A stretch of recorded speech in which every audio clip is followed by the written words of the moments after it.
मस्जिद के फर्श पर वुज़ू के कतरे गिराने का क्या हुक्म है?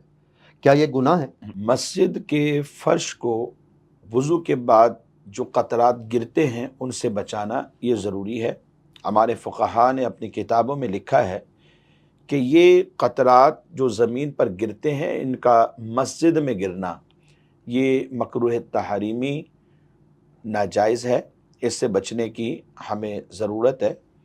होना ये चाहिए कि जब वज़ू करें तो वज़ू खाने पर ही अपने आज़ा को अच्छे तरीके से इस तरह हाथ फेर लें ताकि जब मस्जिद में दाखिल हों तो फिर जो वज़ू के कतरात हैं वो ज़मीन पर ना गिरें।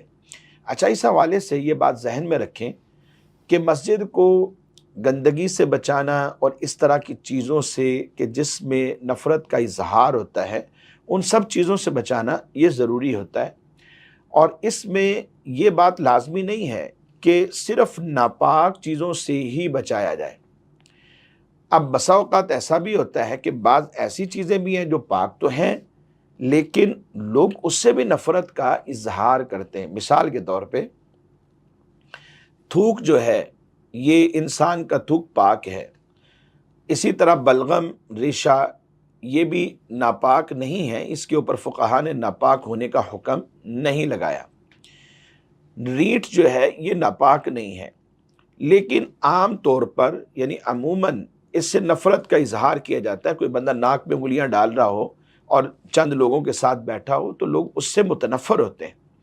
इसी तरह थूक फेंक देना बिल्कुल वहाँ पर जहाँ पर बैठे हुए या ख़ास वो जगह कि जिसकी सफाई की हुई है वहाँ पर थूक फेंक देना, तो घरों में पूरा एक सिस्टम होता है। इसी तरह इदारों में पूरा एक सिस्टम होता है कि जब थूक फेंका जाता है तो डस्टबिन में जाता है या वज़ू खाने पे जाना पड़ेगा या बेसन पे जाके फिर वहाँ पर बलगम निकाली जाती है और वहाँ फेंकी जाती है, ना कि घरों में जगह जगह कोई लोग थूक फेंकते हुए नज़र आते हैं।